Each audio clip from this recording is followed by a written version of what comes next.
After 5 months of World Championship racing laying dormant, the Speedway Grand Prix returns in just 3 weeks' time. And this year, the series returns with a couple of changes. There will be additional sprint races giving riders extra opportunities to bank championship points. The time between the pit gate opening and the tapes going up has been shortened from 2 minutes to just 90 seconds. And most importantly, which I missed in my previous Speedway Grand Prix video, the knockout stage of each Grand Prix has changed. For as long as the Speedway Grand Prix has existed, the top 8 scoring riders have advanced through to 2 independent semi-finals of 4 riders. The objective is simple: finish the race in first or second and you progress into the final heat of the evening. But in 2025, you only have to finish in the top 10 of the preliminary heats to avoid packing up the van early. The top 2 riders from the prelims will automatically advance straight through to the grand final, avoiding the semis and the possibility of being ejected from the Grand Prix before it reaches its crescendo.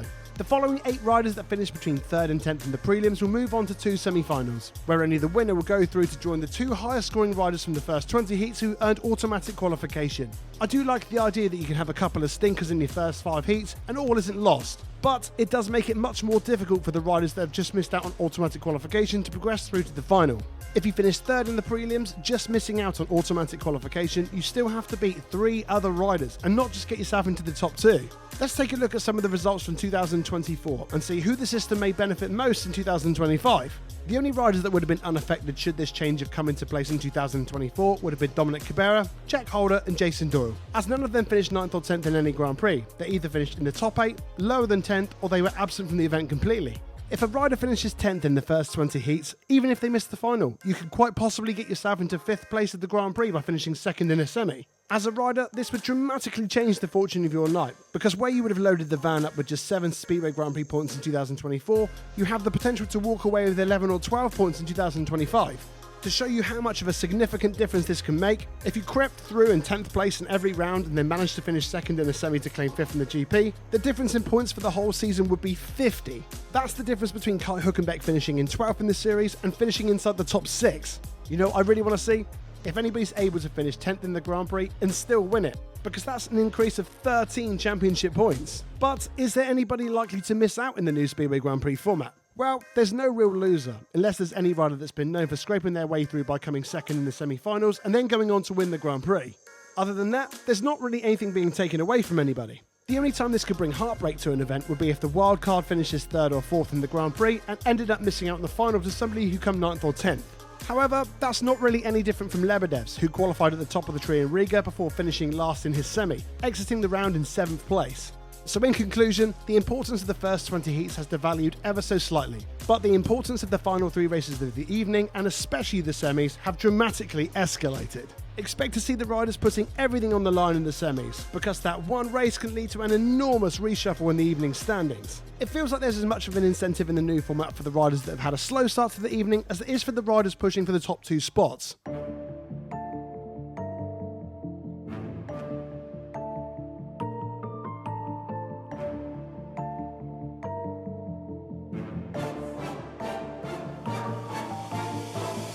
The Ekstraliga got started this weekend with 4 meetings taking place across Poland. By the time of me creating this video, 2 have reached their conclusion, but 2 are yet to take place.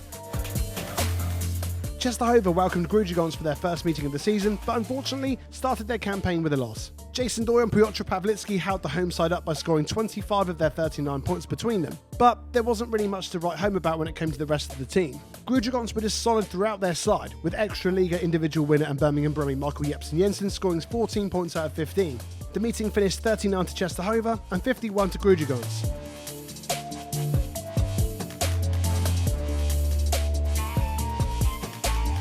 If you ever want a brutal test to see where your Ekstraliga side is vulnerable, no squad will put a team under quite as much pressure as Motor Lublin.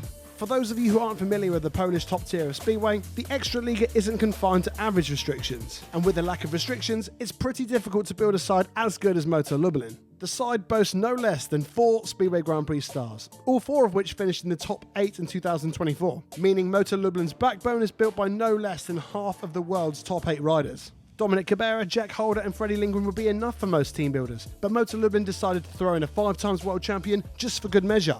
But the power of the team doesn't stop there. You don't think 4 superstars is enough? Well, you may as well add the last 3 years' worth of World Under-21 champions, by adding Mateusz Czernak and Wiktor Piemski to the side as well. The side is completed with Polish youngster Bartosz Bambor.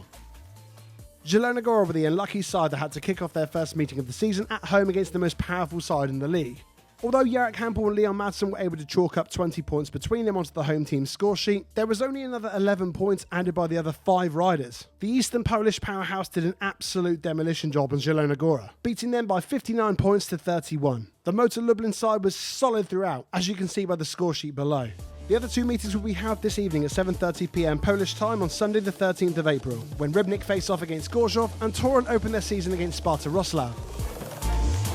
TNT Sports have released a list of Rowe Premiership fixtures to be broadcast on their platform over the coming few months, as well as 4 dates they've yet to have a fixture confirmed. The platform will not only be the home of British League racing, but the FIM Speedway Grand Prix will be broadcast on TNT as well. There's been a few fans that have been disappointed in having to pay a much higher premium for their television subscription to cover TNT Sports.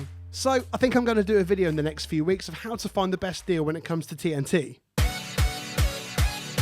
Remember when I mentioned about biting your tongue when it came to poking fun at Bellevue for their performance up at Vauxhall?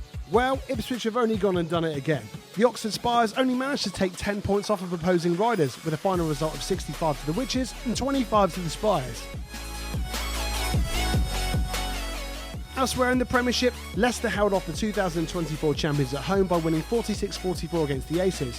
The same night, Sheffield gave Kings Lynn a good thumping as well, but ended up being 57 to the Tigers and 33 to the Stars up at Owlerton. The Sheffield Tigers have proven to be absolutely solid at home, but they're yet to be tested on the road. I cannot wait to see the Tigers host the Witches. That is going to be one hell of a showdown. If anybody from the Sheffield promotional outfit are watching, I'd love to come up and do a video for that one, so hook me up.